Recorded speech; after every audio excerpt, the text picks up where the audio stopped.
Winston Churchill once said, "The farther backward you can look, the farther forward you will see."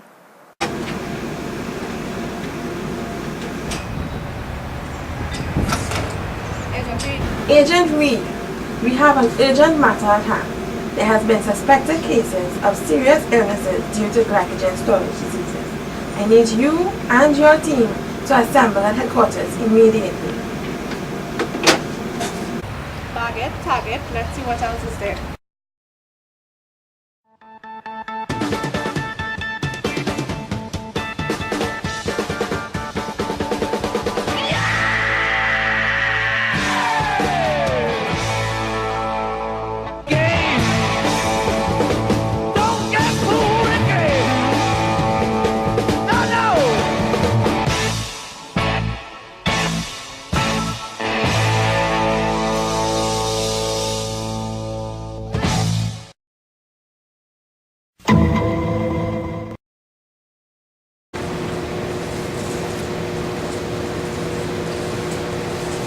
Agent Reid, we have uncovered probable evidence that has led us to the cause of death of the child. I see. It is clear that the victim suffered from a disease known as non-Wilkie disease, aka type 1 GSD disease, and this resulted in an inability to break down glycogen storage. From our tests conducted on the child, we noted that low blood glucose levels were prevalent. Well, the liver biopsy also showed reduced levels of glucose 6 phosphate. Well, this could have been a result of an increase in the amount of glycogen in the cell. In the kidneys, there was also glomerular hypertrophy. Glomerular sclerosis and renal failure were a significant cause of mortality in the child. Agent Reid, as you know, normal blood glucose levels are approximately 70 to 100 mg per year. Glucose is converted to glycogen in the well-fed state. However, during the fasting period, the glycogen is broken down and a phosphate is added to it. The glucose is therefore trapped in its glucose 6-phosphate form. Glucose 6-phosphate is present in excess and as such it cannot leave the liver, which means that only glucose can leave the liver at this point. Therefore, it cannot be broken down and the liver accumulates in the liver cells. Glucose 6-phosphate stimulates the release of glycogen synthase, and in relation to this, it inhibits glycogen phosphorylase. It was observed that in the child, after eating a meal, blood glucose levels would have decreased, and this would have increased the release of glucagon and inhibited the release of insulin. So what you're trying to say is that less insulin and more glucagon will activate the glycogen breakdown system. And well, as we know, glycogen is degraded and a lot of the glucose 6-phosphate is produced which cannot be broken down. Too much glucose 6-phosphate overstimulates the release of glycogen synthase, which is pathologically increased. Too much glycogen in the system inhibits glycogen phosphorylase. So, the patient therefore synthesized more than normal amounts of glycogen and broke down less than normal amounts of glycogen. So additionally, microscopic observations from the victim also reveal excess fructose and glycogen in liver cells. The glycogen appears to be structurally normal since the patient's glycogen synthesis pathways seem to be properly functioning. However, it was noted that because the liver cells were overloaded with glycogen, the victim's liver was enlarged, resulting in hepatomegaly.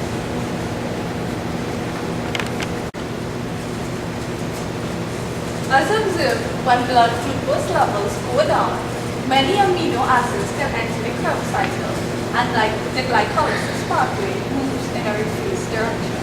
In the same way, fatty acids and fats would also provide their components for the synthesis of glucose. In the absence of glucose 6-phosphate, not only is the most of the glucose derived from glycogen, but there's also a failure to get glucose from gluconeogenesis pathway. This process inevitably results in hypoglycemia.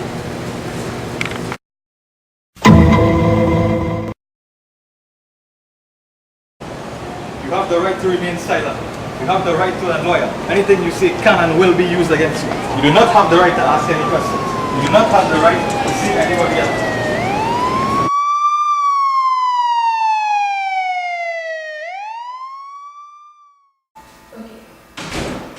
Miss Morgan, have a seat.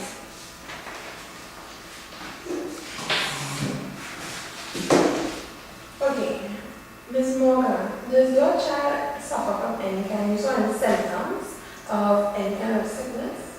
I just noticed that she was more inactive and her eating habits changed a little bit. That's it. Did you notify the authorities on that? No, I thought it was normal for a child her age. Lies. Oh gosh, oh gosh, she's my child. I'm never going to hurt my child. What did This you is say? a lie. Dr. Stabler, calm down. Ms. Morgan, discuss your relationship with your child. That was my child. I love that child. I'm never ever going to hurt my child. I understand. There is no evidence that she is innocent. There has been documented that she suffered from postpartum depression. What you're trying to say, I did not hurt my child. I didn't hurt my child. Good day, ladies. I'll take care of this, but for now, Ms. Morgan will not remain in police custody. I did not hurt my child. I know what to tell you. I understand.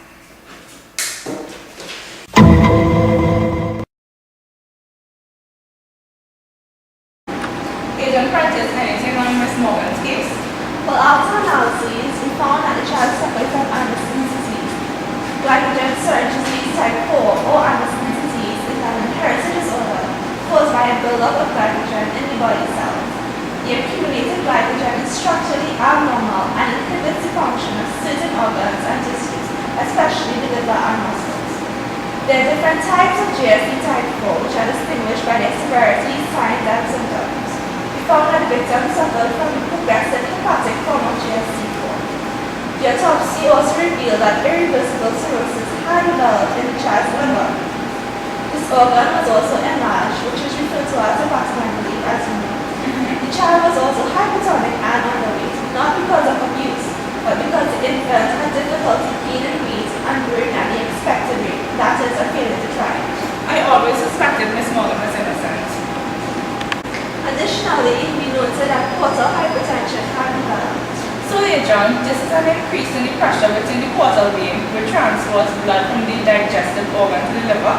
Yes, and a normal buildup of fluid in the abdominal cavity was also observed.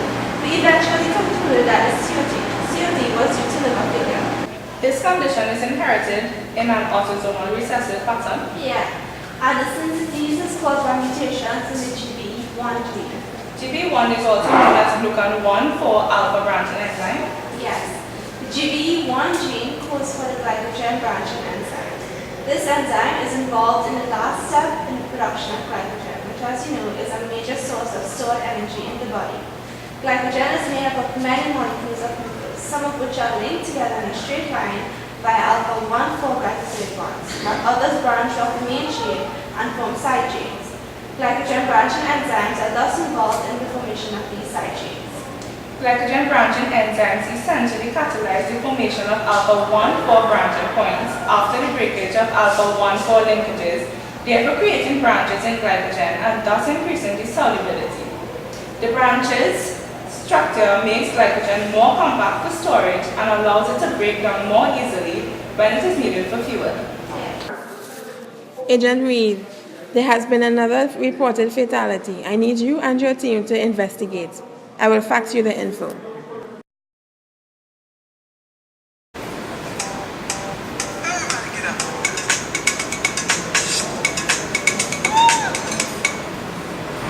Agent Vincent, get Agent Garcia on the line. Yeah, I can read. Talk to me.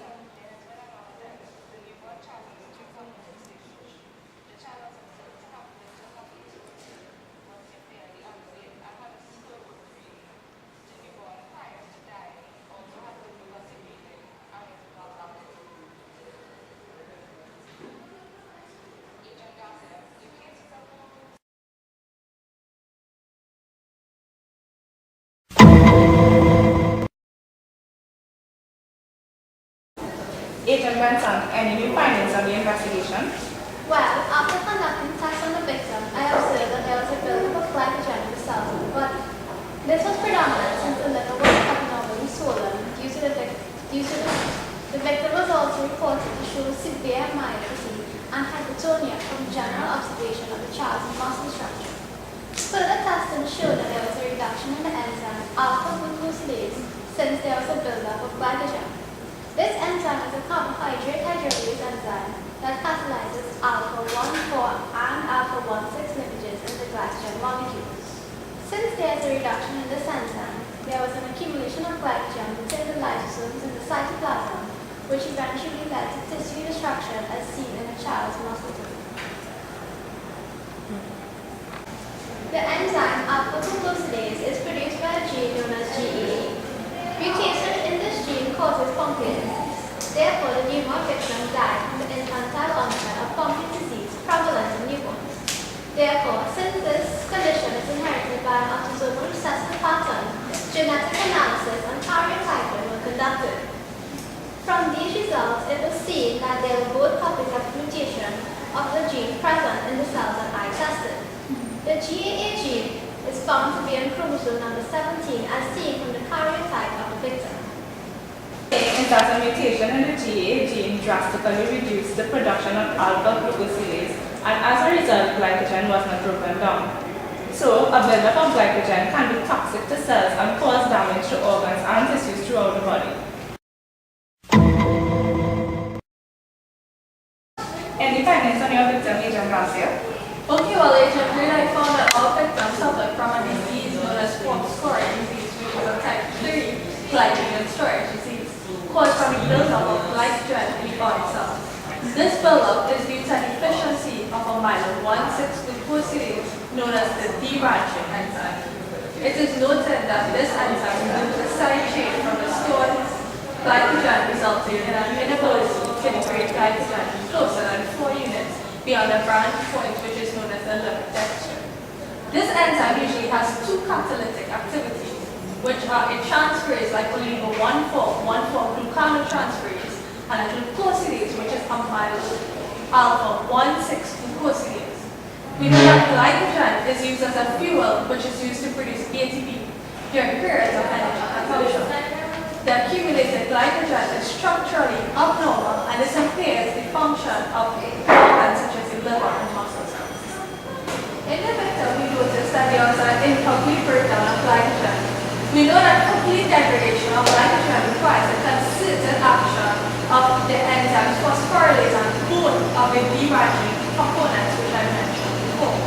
This process begins when the phosphorylase removes glucose moieties which are linked to the neighbors via 1,4-glucosidic bonds from the unbranched point of the glycogen molecule until 4 glucosyl units remain before alpha 1. The deficiency in this debranching enzyme causes hypoglycemia, which is the principal manifestation.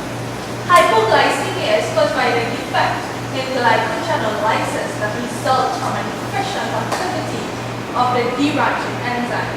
Because of this deficiency, only a small portion of the glucose moiety is stored in the liver as glycogen is available for glucose homeostasis. There was also hepatic abnormalities when I noticed that in a child of plasma transaminase levels were elevated. The recurrent bouts of hypoglycemia could have also led to the hepatic damage as well as cirrhosis. There was also myopathy and muscle damage prevalent in the victim.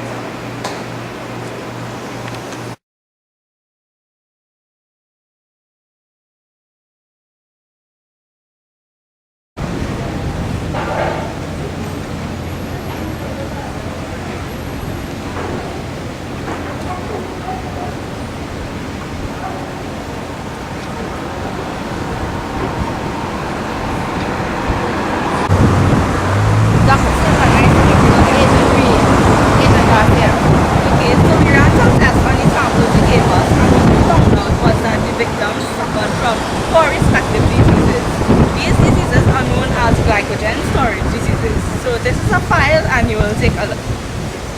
We noticed that our first victim suffered from a disease known as one disease.